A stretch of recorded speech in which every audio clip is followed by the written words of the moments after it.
அன்பு உறவுகள் அனைவருக்கும் சோபா ராணி புட்டிக் சகோதரிகளின் வணக்கம். இன்றைக்கி நம்ம வீடியோவில் என்ன பார்க்க போகிறோம்னா, நூல் சுற்றுறது பற்றி தான் பார்க்க போகிறோம். நூல் எத்தனை விதத்தில் சுற்றலாம் அப்படின்னு பார்க்கலாம். வாங்க வீடியோக்குள்ளே போகலாம். ஃபஸ்ட்டு எப்படி சுற்றுறதுன்னு பார்ப்போம். அதுக்கு ஒரு பாபின் கேஸு, அப்புறம் நூல் கட்டை ஒன்று எடுத்து வச்சுக்கோங்க. இடது பக்கமாக கையில் பாபின் கேஸை வச்சுட்டு நூலை வலது பக்கத்தில் வச்சு, இப்போ வைக்கிறேன் பார்த்தீங்களா வீடியோவில், அது போல் வச்சு ஒரு 2-3 சுற்றி எடுத்துக்கோங்க. நான் எந்த பக்கத்துலேருந்து எந்த பக்கமாக சுற்றுறேனோ அது போலவே பார்த்து பண்ணுங்கள், மாற்றி பண்ணிடாதீங்க. இனி நம்ம நூல் கட்டையை மிஷினோட மேல் பக்கமாக வைக்கலாம். அதில் இருக்கக்கூடிய கம்பி மேலே வச்சுட்டு, அடுத்து நம்ம பாபின் கேஸை மிஷினோட நூலை நம்ம இடது கையில் தான் பிடிச்சி வச்சுருக்கணும். பாபின் கேஸை வலது கை பக்கமாக வச்சுக்கோங்க. இப்போ கரெக்டாக பாருங்கள், நம்ம மிஷினோட ஒரு பகுதியில் அந்த பாபின் கேஸை மாட்டி வைக்கிறோம். கரெக்டாக மாட்டி வச்சுக்கோங்க. மாட்டி வச்சதுக்கப்புறமா மிஷினை மெதுவாக கரைக்கி கொடுக்கலாம். கை வச்சு மெதுவாக கரைக்கிட்டு அப்புறம் கால் வச்சு மிதிக்க ஆரம்பிச்சிருங்க.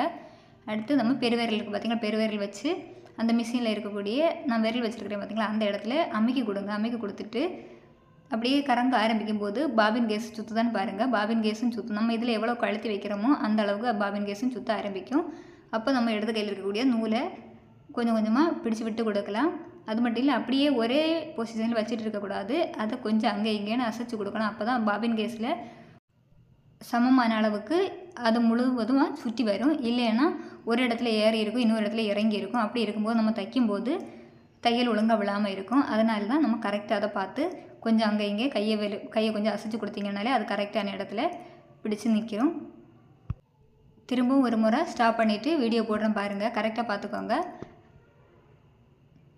வீடியோவில் எப்படி பண்ணுறேனோ அது போலவே நீங்களும் பண்ணுங்கள், மாற்றி எதுவும் பண்ணிடாதீங்க.